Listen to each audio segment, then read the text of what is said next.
আমাদের সম্পর্ক যখন মেলামেশা করছেন তখন জানেন না যে এটা কাটা না কাটা।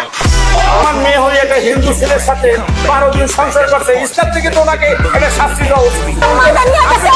আমাদের সম্মান নিয়ে গেছে, দিতে বলেন। এই গরিলার পুদের মতো দেখতে এটা কি বলে? কি রে ভাই, ওর জন্য ফেসবুকে ঢুকতে পারতাছি না, কোনো সোশ্যাল মিডিয়াতে ঢুকতে পারতাছি না। অনেকে রাজের সাথে ড্রিঙ্কস করতে গিয়ে দেখা হয়েছিল, ড্রিঙ্কস করতে গিয়ে রাজের সাথে আমার দেখা হয়েছে, ও আমাকে নষ্ট করে দিয়েছে। টাকা দিয়ে কি আর সম্মান ফিরিয়ে আনা যায়? তা তোর কেবল সরকার যাইতে, আর তোর চেহারা ফেস কাটিং তোর কথাবার্তার সাথে তো যায় না। কথাবার্তা তো বলো এক পাগলদের মতো।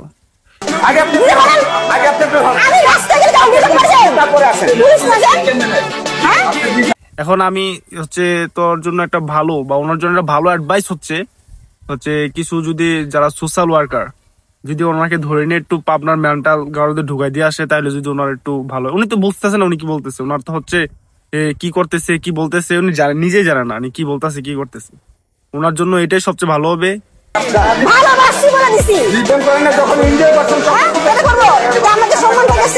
কারণ ভাই আমি শুধু ওইটা নিয়ে ভাবতাছি, যদি বাইনি চান্স ওই মেয়েটা কোন রকম ভাবে ওই ছেলেটার বিয়ে করে, ওই ছেলেটার কি হবে?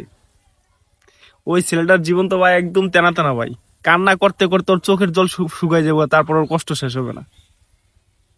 ওই মেয়েটার দিকে একবার তাকান, ওর চেহারার দিকে একবার তাকান, আর হাতের দিকে একবার তাকান, কি একটা অবস্থা।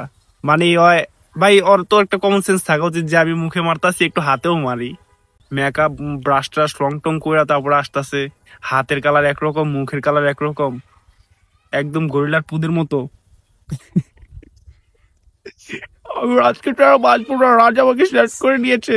তা তোমাকে কে বলছে রাজের কাছে যেতে? তুমি পাবনা যাও, তোমার জন্য পাবনা সব পাগল অপেক্ষা করতেছে। ওর কারণে ঢুকতে পারতাছি না সোশ্যাল মিডিয়াতে।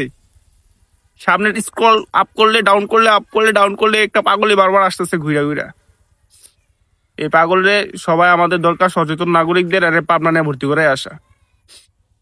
আমি রাজের সাথে ড্রিঙ্কস করতে করতে দেখা করেছি, ড্রিঙ্কস করতে সময় পরিচয় হয়েছে, এই যে আমাদের ডকুমেন্টস, আমার প্রমাণ।